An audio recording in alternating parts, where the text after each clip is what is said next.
Hello à tous. Alors pour ce soir, je vais vous présenter une recette de tagine. Alors le tagine, c'est un plat que j'aime beaucoup faire, vraiment, surtout quand il commence à faire froid. L'automne, l'hiver, j'en fais au moins une fois par semaine. Je trouve que c'est un plat, malgré ce qu'on pense, qui est très simple, parce qu'on utilise quasiment tout le temps les mêmes épices. On change juste les protéines, donc ça peut être de la viande, du poisson ou même des œufs. Et ensuite les légumes, on met un peu ce qu'on veut ou ce qu'on a à la maison. Et généralement les enfants ils mangent très facilement. Donc là, dans mon plat à tagine, j'ai mis de l'huile d'olive, j'ai haché un oignon que je suis en train de faire revenir. Ce soir, je vais faire un tagine au poulet, donc j'ai des pilons de poulet. J'ai préparé une marinade. Donc dedans, j'ai mis de la coriandre hachée, du persil haché, j'ai mis une bonne cuillère à café de curcuma, une bonne cuillère à café de gingembre, j'ai mis du piment doux et du sel. J'ai aussi fait infuser, donc regardez, des pistilles de safran que j'ai fait infuser dans de l'eau chaude. Ça permet de développer son arôme. Donc voilà, je le rajoute. Hop. Et donc ce que je vais faire, c'est que je vais bien mélanger. Et je vais passer mes pilons de poulet que j'ai nettoyés avant, bien sûr, dans la marinade. Et je vais les mettre directement dans mon tagine. Voilà. Alors on va essayer de les mettre comme on peut là avec les... Hop, je baisse un petit peu mon feu. Donc voilà. Et je rajoute mon quatrième pilon. Voilà. Ensuite ce que je vais faire, alors on va essayer de les présenter hein, comme je peux. Hop. Ensuite, je vais m'occuper du coup des légumes. Donc, le même principe, je vais mettre mes légumes dans ma marinade. Comme ça, ils apprennent bien le goût en fait des épices. Donc voilà. Je vais d'abord mettre les carottes.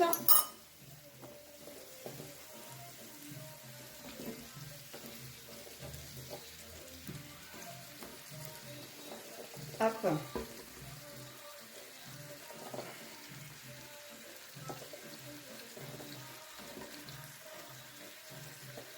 Hop, donc les carottes, ensuite je mets les pommes de terre et mes petits pois. Donc moi j'ai fait avec ces légumes, après vous pouvez très bien mettre d'autres légumes, hein. Les haricots c'est aussi très bon. Uniquement les carottes aussi avec du citron confit, avec le poulet c'est vraiment très bon.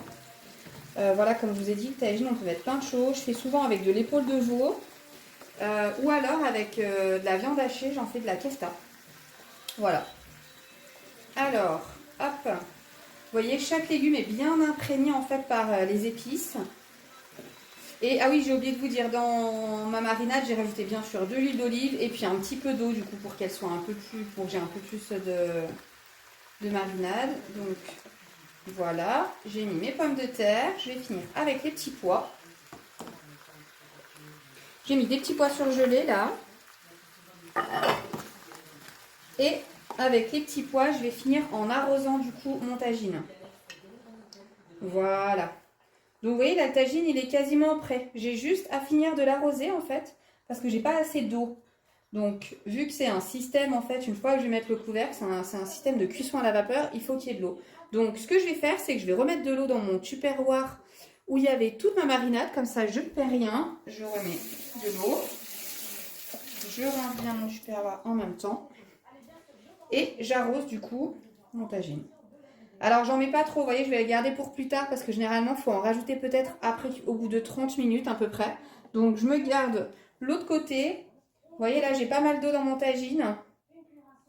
Donc là c'est parfait. Maintenant je recouvre mon tagine et j'ai plus rien à faire. Vous voyez c'est super rapide. On pense toujours que le tagine c'est compliqué mais pas du tout.